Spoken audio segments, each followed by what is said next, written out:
Radio Sucesos 101.7 FM presenta su noticiero Sucesos con Milton Pérez y Verónica Larrea. Un periodismo libre para una democracia plena. Los hechos y las opiniones de los sucesos que marcan nuestro tiempo.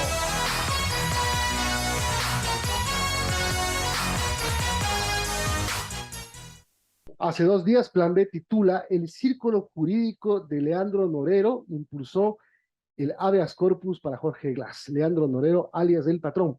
Ya está con nosotros el director de Plan B, Juan Carlos Calderón, para conversar de este tema alarmante. Juan Carlos, ¿cómo estás? Alarmante porque si es que todo esto es como se describe en esta investigación, ¿qué querría decir? Buenos días. Milton, buenos días. Verónica, un cordialísimo saludo. Gracias por la oportunidad. A ver, hay un problema y quiero empezar a contar cómo se hace esto. Cuando cae el tema, el patrón, Leandro Norero, alias El Patrón, acusado, presunto narcotraficante, lavado de activos, etcétera, otro tipo de delitos, no olvidemos que cae además con una generosa o abundante cantidad de dinero, ¿no es cierto? Más bloques de oro, lingotes, ¿cierto? Y se calcula que entre el dinero y los lingotes estarían unos 14, 15 millones de dólares.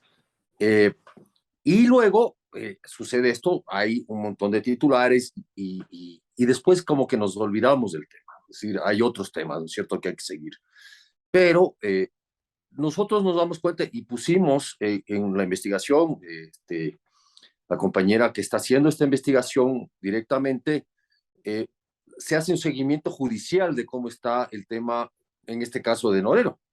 Y lo que se fue descubriendo es que su defensa presentó una avalancha de habeas corpus para intentar la libertad de Norero y sus familiares, los que cayeron detenidos, ¿no es cierto?, a través de habeas corpus. Esto fue negado, algunos están en audiencia, etcétera, etcétera, pero quienes presentaron estos fueron una defensa técnica, que no lo voy a mencionar, evidentemente, y otros personajes de esta defensa técnica. Nosotros ya teníamos como el registro de eso, es decir, de quienes estaban detrás de los habeas corpus para Norero y compañía. Cuando sucede esto, de este habeas corpus por carambola que se le da a Jorge Glass, este último, el de Puerto Viejo, claro, hay un nombre que aparece repetido para nosotros, porque habíamos seguido el tema, repetido, y este abogado, Aguinda, que asoma en varias de las habeas corpus que había presentado en el caso de Norero, para sacar a este otro acusado de asesinato, ¿no es cierto?, y de, como insisto, de carambola a Glass y a Daniel Salcedo, ¿sí? Entonces, estallaron nuestras alarmas, en realidad, porque se hace un seguimiento judicial de esto. O sea, no olvidemos esto. El tema es, hay una información que se da sobre un caso, sobre esta persona, este personaje, Norero, que es muy importante, ¿no es cierto? Ha sido calificado por la propia policía, incluso los organismos internacionales de control antinarcóticos, como uno de los golpes más graves y grandes que se ha dado al crimen organizado, porque además refleja una serie de relaciones políticas de este señor o de esta estructura, ¿no es cierto?, en el Ecuador. Y claro, y vemos después que hay, a través de qué se da esa relación, de esta misma defensa técnica. Bueno, se intentó, nosotros hicimos el trabajo de contrastar, se intentó hablar con este señor, con la defensa técnica, que ya habló Fausto Yepes en Teleamazonas, ya lo pudo contar al abogado, a uno de los abogados, no sé cuántos tenga abogados Glass, él ha dicho que son varias defensas técnicas, que no lo conocía, pero bueno. Entonces, es como un grupo, ¿no es cierto?, de gente que está especializada en este tema. Yo creo que es por ahí, o sea, hay una relación. Sí me parece extraño, por ejemplo, que junto a Glass salga Salcedo. O sea, esa relación es bastante extraña. Al parecer, todo este grupo de defensores que usan estos recursos tienen como un cárdex, ¿no?, de gente que está desde Salcedo a otros que los defienden, evidentemente, y que de alguna manera se correlacionan. Y claro, aparece Glass como parte de los beneficiarios de este nuevo intento de habeas corpus. ¿Qué nos dice eso, Milton?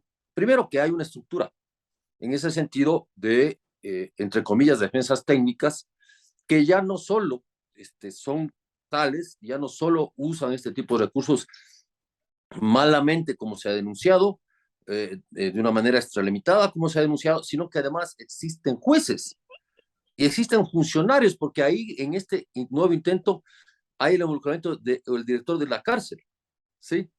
Etcétera. Entonces ya no es, lo que nos dice es que ya no es solo un grupo de abogados que hacen esto, es toda una estructura, ¿cierto? De gente que involucra jueces, ojalá no, fiscales, insisto, ojalá no, para hacer mal las cosas, tan mal que salgan libres por mal planteamiento o mala acusación, etcétera, etcétera. Entonces, esto es una nueva etapa, un nuevo momento en la penetración de lo que hemos denunciado nosotros como Plan B constantemente en varios casos de cómo capos del narcotráfico, gente vinculada a corrupción, gente vinculada a temas de denuncias gravísimas, ¿no es cierto?, de abuso de fondos públicos, etcétera, sobreprecio, etcétera, utilizan esas defensas para este tipo, y estos recursos que han venido así.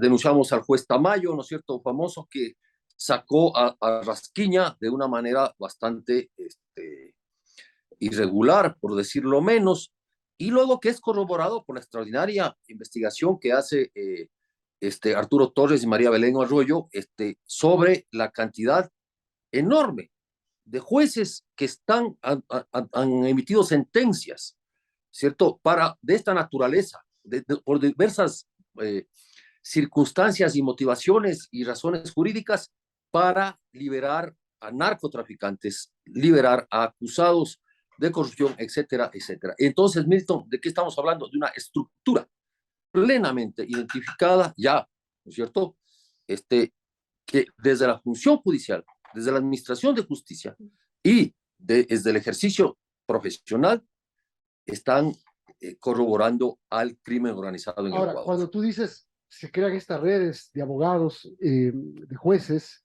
que finalmente terminan beneficiando a narcotraficantes y acusados por corrupción. Eh, Ayer el presidente Lazo, en su discurso fue de ayer, eh, habló de que Ecuador es el tercer país en incautación de drogas en el mundo y que le está doliendo a muchos políticos en el bolsillo el alto grado de golpes al narcotráfico que está teniendo este gobierno. ¿Tú crees que todo tiene conexión al final? A ver, yo sí creo que hay una narcopolítica, no toda, evidentemente. Creo que hay una narcojusticia, no toda, evidentemente. Eh, el problema cuando el presidente dice estas cosas, yo lo escuché atentamente, él dijo que les está doliendo efectivamente a algunos políticos, sectores políticos en el bolsillo, dijo, la incautación de 300 toneladas de droga. El presidente debería decirlo. O sea, me parece que el presidente está omitiendo, ¿no es cierto?, al no decir quién es, cómo y qué, omitiendo una gravísima acusación. O sea, entonces, si él tiene claro quiénes son, porque lo otro es manchar a todo el sector político del Ecuador. Sí, lo otro es poner bajo sospecha a todo el sector político del Ecuador.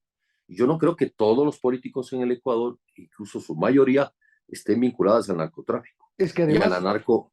claro, Sí, además sí. acuérdate de algo. En las elecciones anteriores, si no me equivoco, en las seccionales anteriores, cuando Luis Verde Soto era consejero nacional electoral, dijo que el narcotráfico estaba infiltrado o se iba a infiltrar en las campañas electorales. Ahora, y obviamente de eso no hubo ninguna prueba después de las elecciones, ¿no? Ningún proceso, ni ninguna denuncia en firme. Ahora, como secretario anticorrupción, vuelve a decir lo mismo. Es decir, o se está hablando al viento, o se tiene algo, pero no se lo quiere decir.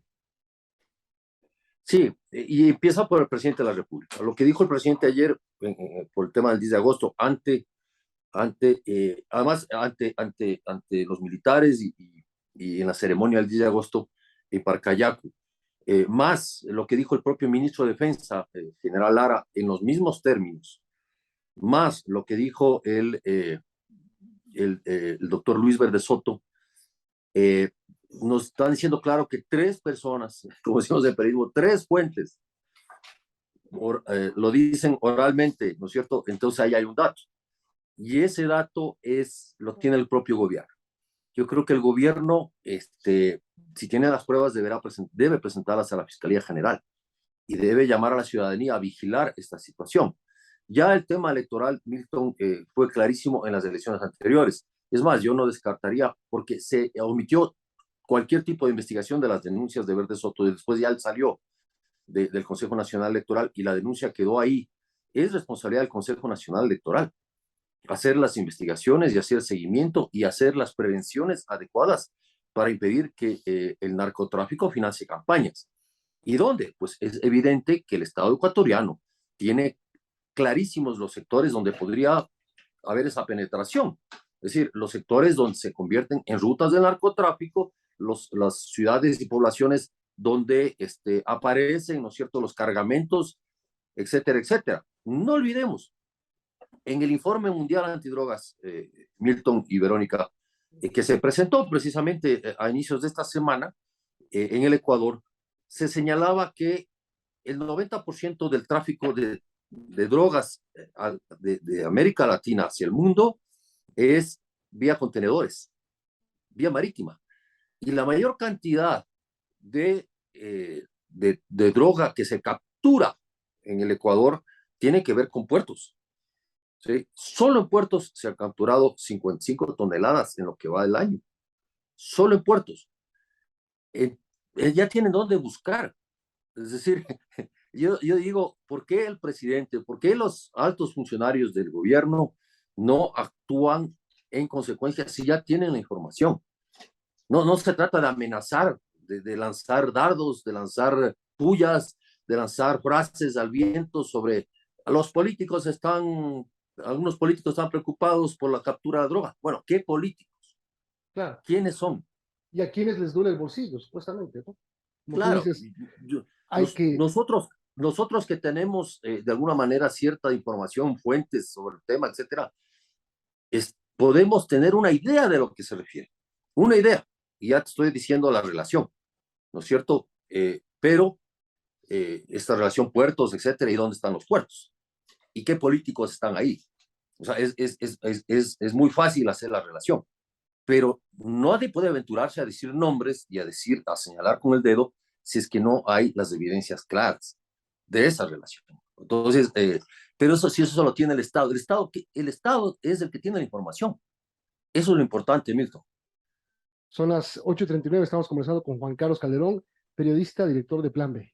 Hola Juan Carlos, respecto, bueno, a estas estructuras muy complejas, a la penetración del narcotráfico en la justicia, de alguna manera en la política, ¿y qué podemos decir, por ejemplo, de esta persona que ustedes investigaron, de Jonathan Roberto Aguinda? ¿De dónde sale? Porque entiendo que era un estudiante y de repente ahora es defensor de Norero, de esta persona acusada de narcotráfico y también de algunas personas, pero ¿de dónde sale este señor y cuál es la relación entre Norero y todo ese círculo? Bueno, la verdad es que todavía estamos esperando una respuesta de este señor. Como insisto, ya la defensa de Glass ha justificado esta actuación diciendo que todo el mundo tiene derecho al trabajo, más o menos, ¿no? O sea, ya este tipo de cosas son derecho al trabajo. Entonces, y así se van gradando los derechos en este país o abusando de ellos. Pero, más allá de él, porque no solo no es la persona como tal, insisto, es el sistema y la estructura. Esto ya viene de hace rato, Verónica. Esto ya se construye, un abogado muy famoso que fue asesinado en Quito, en un acto de sicariato, hasta que incluso la justicia no llegó sino a capturar a un taxista, ¿cierto? acusándole de haber asesinado a este personaje o ser parte de la estructura que lo asesinó, pero nunca se llegó a ver a los autores materiales, ¿no es cierto? Perdón, intelectuales de este tema. Se sospecha que pudo haber sido eso, este otro, pero no hay claramente. Yo siento que en ese sentido el Estado está perdiendo la batalla, porque no maneja la información adecuadamente, porque además deja muchos cabos sueltos. Y eso ya se venía dando, o sea, Rasquiña, nosotros seguimos el caso de Gerald y de sus familiares, por ejemplo, de alias Gerald, ¿no? Y de sus familiares, cuando cae alias Gerald, porque no cae en el Ecuador, ni por acción del Ecuador, sino por acción de la policía colombiana y de la DEA, y él tuvo carta blanca en el Ecuador para hacer el tráfico que quiso, y hoy está extraditado en Estados Unidos. Cuando cae él, quedan sus familiares y sus propiedades en Ecuador, y son capturadas algunas de estos familiares y parte de la banda, y hay una feroz batalla judicial, feroz, ¿no es cierto?, por recuperar propiedades, por pasar propiedades de un lado a otro, etcétera, etcétera, y por liberar vía habeas corpus y otros recursos a estas, y estoy hablando de aquí hace ya cuánto tiempo, o sea, 5 o 6 años. Entonces, el narcotráfico maneja dinero también para su defensa. O sea, todo, digamos, partamos del principio, si estamos hablando de derechos, que todo el mundo tiene derecho a una defensa, es lo correcto, pero tenemos que ver qué tipo, porque ahí corre mucho dinero. Ese es el problema central, porque vos puedes tener una defensa técnica, has cometido un delito, perfecto, puedes tener una defensa técnica, pero si adicionalmente tienes un montón de dinero para torcer la justicia, entonces vemos lo que vemos. Yo insisto en volver a destacar la investigación que hacen Arturo y María Belén. Yo creo que es una de las más importantes investigaciones y evidencias que se ha dado en los últimos años sobre cómo actúa la justicia y la penetración del narcotráfico en la justicia del Ecuador. Me parece importante decirlo. Nosotros, insisto, también ahí están algunos casos que nosotros hemos denunciado, pero es una visión más integral y que debería ser un llamado de alerta. Y ahí está, pues, todas las evidencias que la prensa hace. Ojo, que la prensa ha entregado y está entregando respecto a esta penetración. Pero parece que ni para el Consejo de la Judicatura, ni para el Consejo Nacional de Ecuador, ni para las autoridades de control, esto es importante. Ahora, ¿se tiene alguna noción de por qué Aginda Guinda presentó el recurso de habeas corpus en favor de Jorge Glass? Glass le pidió, él le ofreció. ¿Hay alguna idea? No, como digo, estaríamos esperando que haya una respuesta. Yo, y esta es una conjetura, puedo llegar a pensar que es parte de toda esta carpeta de defendidos que tienen, ¿no? De grupos, de gente que dice, bueno, porque a mí, como les decía al principio, lo que un poco me descuadra es por qué Daniel Salcedo, ¿sí? ¿Qué tiene que ver con Glass? ¿Qué tiene que ver con etcétera, etcétera, con este otro señor que está en la cárcel 4, que han estado ahí? Pues no.